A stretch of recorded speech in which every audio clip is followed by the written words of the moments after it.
business icon Ken Langone may be a regular on Forbe magazine's list of the richest people in the world, but his success is rooted in very humble beginnings. He grew up in a working-class family in Roslyn Heights, New York. He then made a name for himself on Wall Street as billionaire Ross Perot's banker.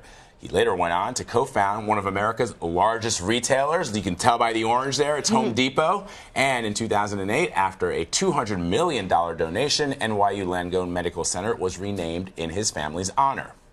Well, now Langone is taking on a brand new role. He is an author. His memoir is entitled I Love Capitalism, an American Story. Langone shares his unique road to success and why he feels he is anything but a self-made man. And Mr. Langone joins us now. We are so pleased to have you here. Thank you for having me. So, we have Bernie Sanders to thank for this book? Yes, you do. Tell us that story, please. Yeah.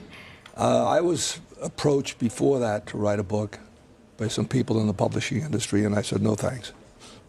And then during the campaign of 16, when I saw the massive number of young people gravitating toward Bernie Sanders, it scared the hell out of me. I mean, it may be okay to adopt something like that when you've tried and failed, right? But give it a shot before you do that. Okay? Why is that scary? Why was that scary to you? Because the greatness of America, and by the way, we are the greatest nation on earth. There'll never be another America ever again, okay? We've got a lot of problems. We need a lot of things that need to be... Listen to all of our politicians. They'll tell you how bad it is until they get in office, okay? Then it becomes a cured problem, okay? Right. But we need to understand that human incentive is critical to anything. Why do they give you a prize if you run a race and you win the race? The most precious thing in life to me is self-respect. Because if I don't respect me, I can't respect you. So I think that pathway that he was espousing, let the government do this, let the government do that, let the government give you this, let the government give you... All that stuff. Who's going to pay for it? Who's going to... Look, I'm thrilled. I pay a lot of taxes. Secret, I don't pay enough. You'd like to pay more?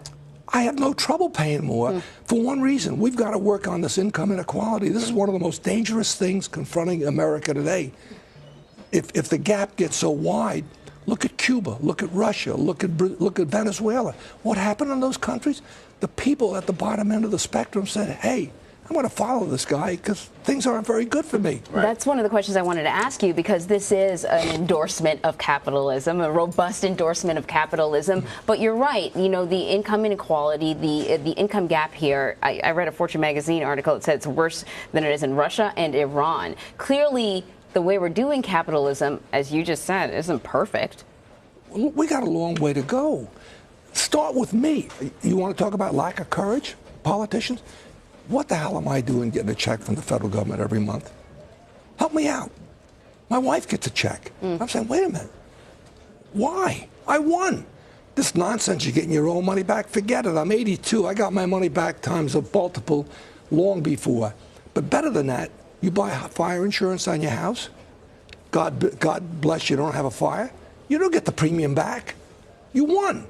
Your house didn't burn down. It's interesting, you know, you point out that young people are gravitating towards Bernie Sanders.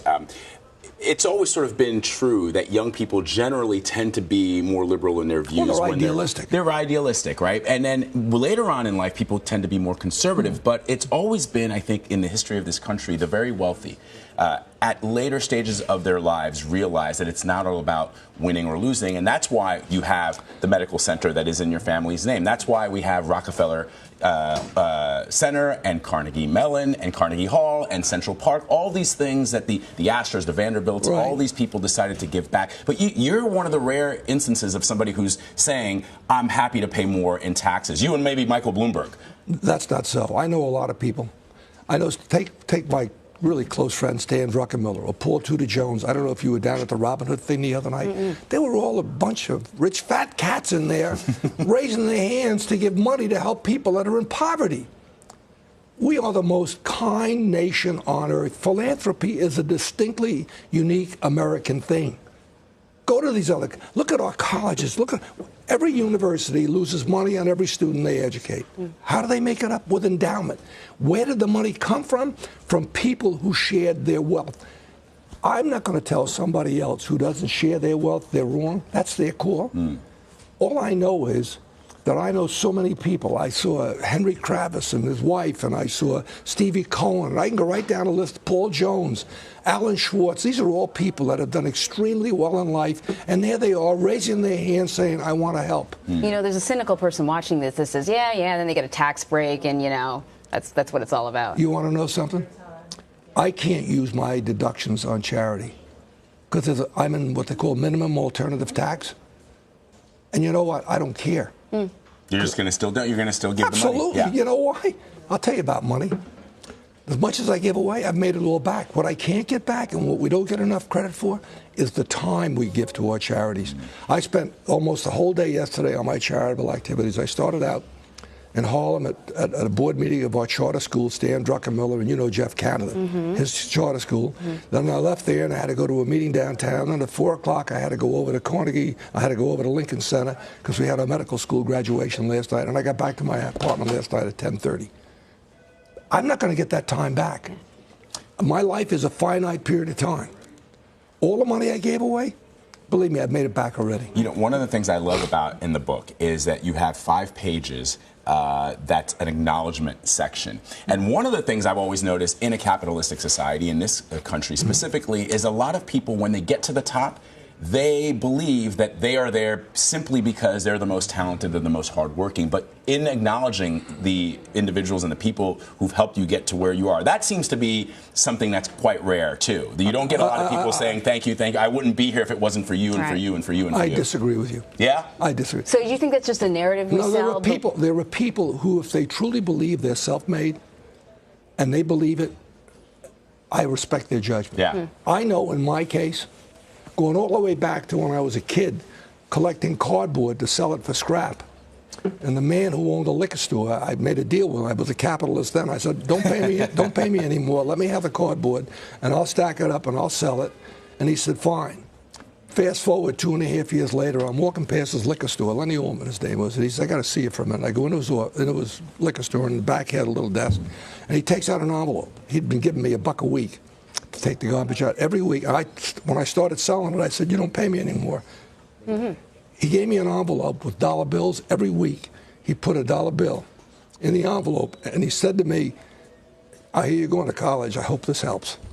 Then my professor, the guy that I was ready to flunk out of Bucknell, one professor saw something in me and said, kid, if I help you pull yourself out of your nosedive, will you do your part? And then you go down the list. Bernie Marcus, Arthur Blank, Pat Farrett, Ross Perot, Derek Smith of Choice Point, Frank Borman, Bindi Banker. I mean, you have 5 pages of acknowledgments. My regret on that list, and I say in there, I hope I haven't left anybody out, but if I did, it's my bad memory, not that you didn't contribute. Listen, I listened to an interview with you where, you know, the person asked you, well, what about people who don't have this kind of help? If they don't get people who intervene on their behalf. And you gave some really good advice. Do you remember what you said? No, but tell me. You said it was advice from your dad. If you want to be a friend, if you want to, you know. My father said, yes, I do remember. My father said one night, he said, if you want to have a friend, you got to be a friend. Right. Okay? And this is a simple man who just went to the 8th grade in school. He had some great, mother used to say, if you can't say something nice about somebody, don't say anything at all. If you do something for somebody, don't ever throw it in their face. If somebody helps you, don't think you're ever done thanking them. See, sometimes the best advice is the simplest advice. Ken Langone, thank you so much. Thank you for having me. That was great. This was easy. Thank you very much. Thank you. God bless you. And you make sure that you get a copy of Ken Langone's book. It's called I Love Capitalism, An American Story. It's available Monday.